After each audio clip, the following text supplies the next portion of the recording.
Good morning, students. Today we shall begin a new lesson. The name of the lesson is waves. So we will be discussing about waves and wave motion. Let us consider that a stone is dropped in still water in a pond.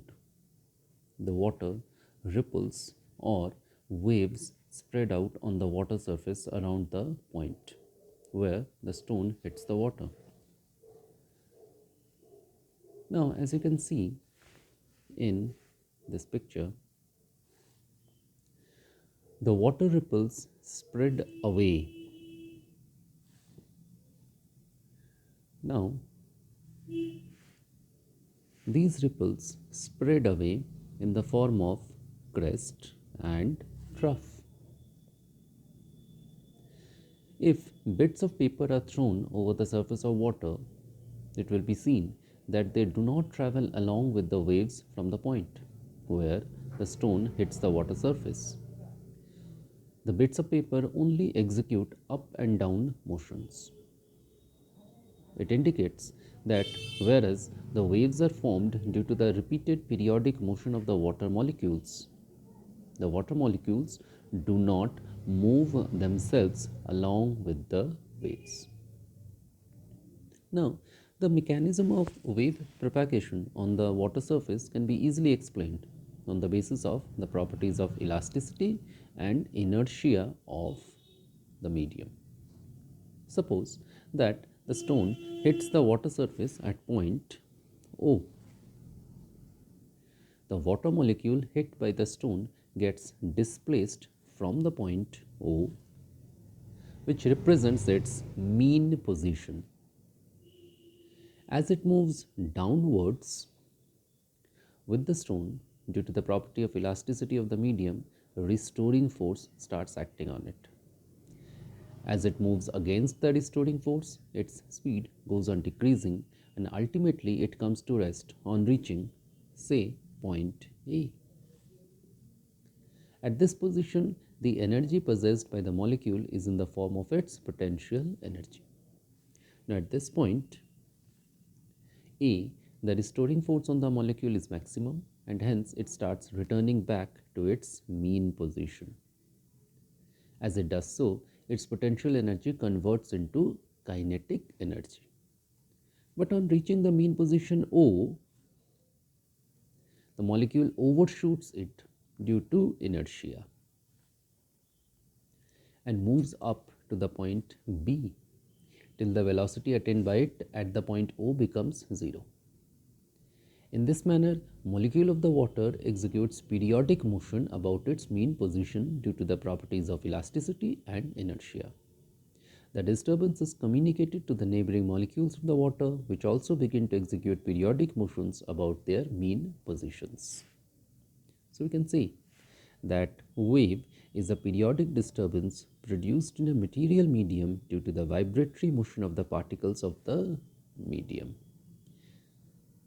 The wave motion is a form of disturbance which travels through a medium due to the repeated periodic motion of the particles of the medium about their mean positions. The motion being handed over from one particle to the other. The waves which can be produced or propagated only in a material medium are called elastic or mechanical waves, whereas on the other hand, the wave motion that can take place even without a medium are called electromagnetic or non-mechanical waves. Let's understand a bit about the characteristics of wave motion before getting into the classification part. Characteristics of wave motion. Wave motion is a disturbance traveling through a medium. In a wave motion, there is no bodily motion of the particles of the medium from one part to another part. The particles of the medium execute only vibratory motion about their mean positions, as we just now saw in the case of ripples formed on the surface of water.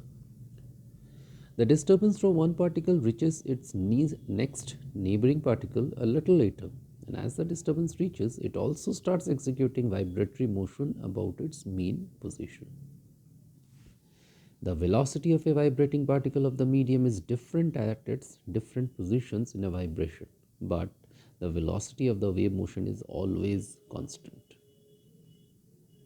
The displacement of a vibrating particle is 0 over one complete vibration. Energy is propagated from one part of the medium to another without any net transport of material medium. Lastly, for propagation of wave motion, a material medium having properties of elasticity and inertia is essential.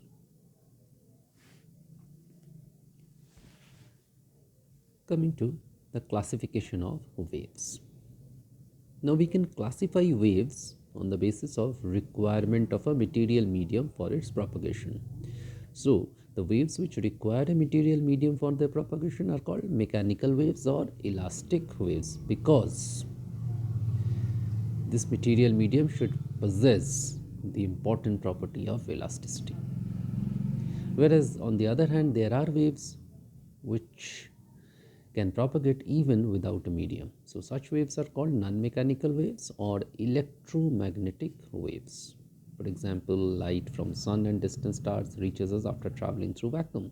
So light waves, radio waves, X-rays, gamma rays are all electromagnetic waves. The mechanical waves or the elastic waves can be further classified based on vibration of the particles of the medium and based on energy transfer. So on the basis of vibration of particles of the medium, we can classify mechanical waves into two categories, about which we will be studying in a bit more detail, that is longitudinal waves and transverse waves.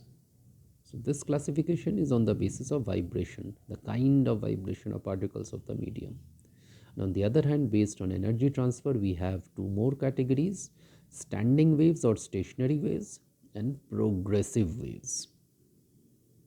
So we shall be studying about all these different types one by one. And as I said, today we shall be focusing primarily on longitudinal waves and transverse waves, and we shall be also discussing a little bit about the characteristics of waves. Longitudinal waves. A wave in which particles of the medium vibrate as back and forth in the same direction as the wave. This means when a longitudinal wave propagates through a medium, the particles of the medium are vibrating to and fro. This means they are moving back and forward about their mean position in the direction of wave propagation, just like as you can see in this picture. Actually, the longitudinal waves, formation of longitudinal waves can be beautifully demonstrated with the help of a slinky. Just by pushing it a little bit, we can see that there are regions where the coiled up sections of the slinky are widely separated and then they become a bit dense. So this happens alternately throughout the length of the slinky. So this beautifully demonstrates the formation of longitudinal waves. So formation of longitudinal waves on a slinky as well as sound waves. These are also longitudinal waves.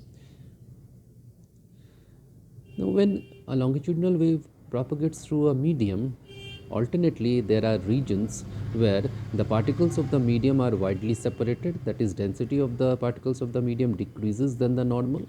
So that particular region is called a rarefaction. On the other hand, there are regions where particles of the medium come closer, that is density of the particle increases than normal. So that particular region is called a compression.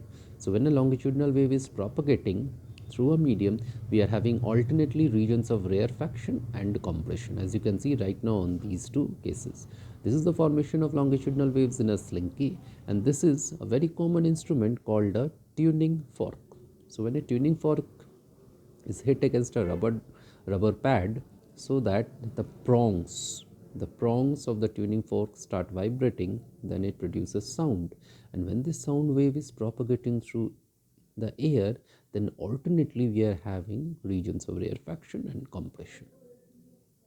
So compression is the region where density of the particle is more, whereas rarefaction is the region where density of the particles is less than the normal value.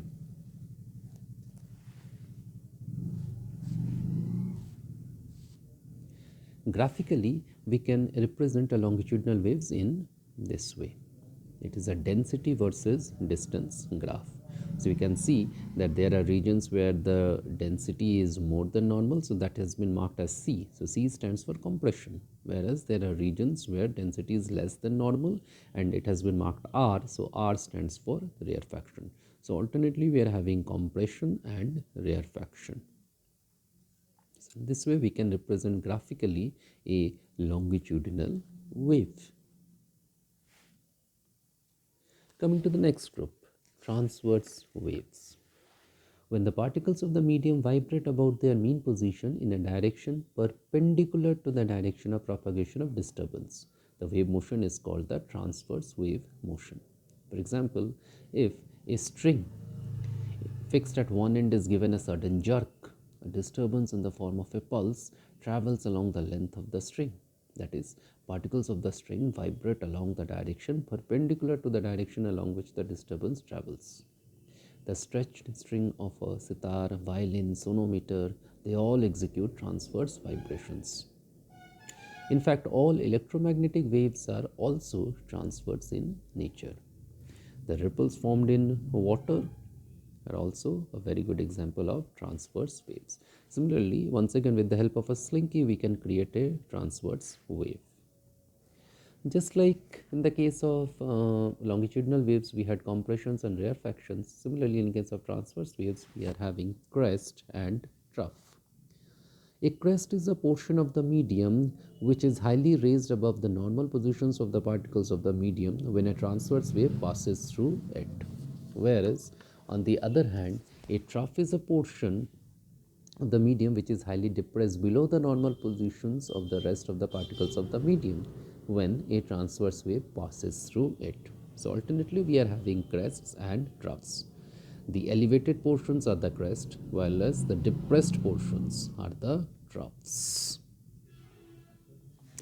This is how graphically we are going to represent a transverse wave. You may see that the diagrammatic representation is similar to that of a longitudinal wave. The only difference is that now we are having a displacement versus distance graph.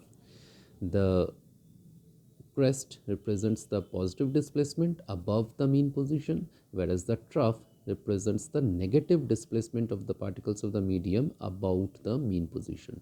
This particular line OX represents the mean position of the particles. So this is how graphically we may represent a transverse wave. As I told you that we shall be discussing a little bit about the characteristics of the wave. So very quickly I would like to tell you that a wave can be completely defined with the help of these 6 parameters: amplitude, wavelength, time period, frequency, wave velocity and phase. Amplitude. As you can see, this particular region shows the displacement of the particle from its mean position. So actually amplitude represents the maximum displacement of the particle about its mean position. Now when I am saying maximum displacement, it can take place on either side of the mean position. So it may take place in the positive side, it may also take place in the negative side. So we may have a positive amplitude as well as a negative amplitude. Amplitude is measured in units of distance. So SI unit of amplitude is meter. Wavelength. From the term itself, you can understand its meaning. It talks about length of the wave. So this means what particular distance can be considered as one wavelength. Now in this figure, you may see that two positions which are in the same state of vibration. Particles in these two positions are in the same state of vibration. If you consider these two positions or these two positions.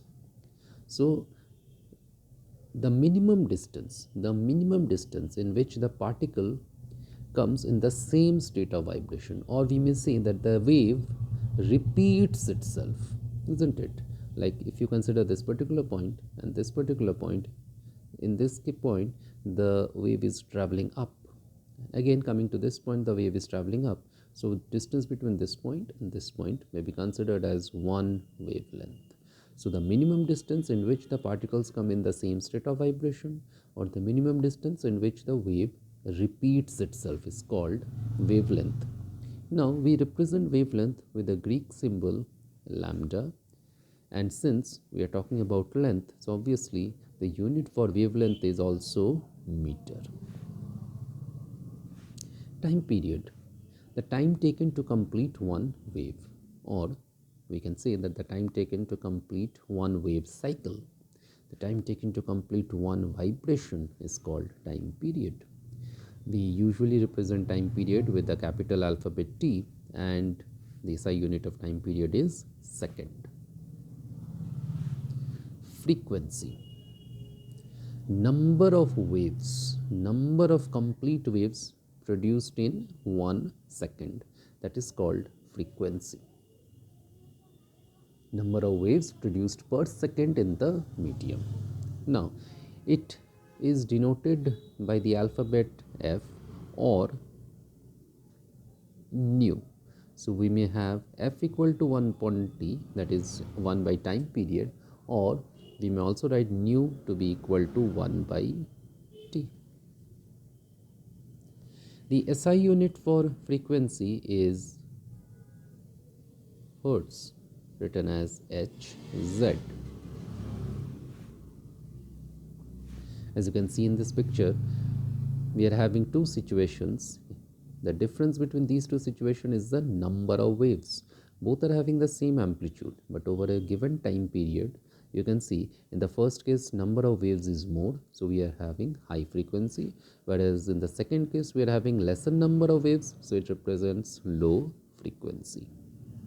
So depending upon the number of waves produced in a given time, we can decide whether the frequency is high or low.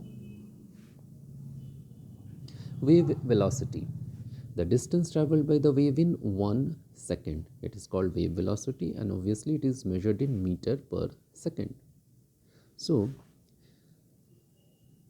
wave velocity is given by the expression equal to wavelength by time. Since the distance equal to wavelength lambda is traveled by the wave in a time equal to the period of vibration t of the particle of the medium, so we may write down v to be equal to lambda by t.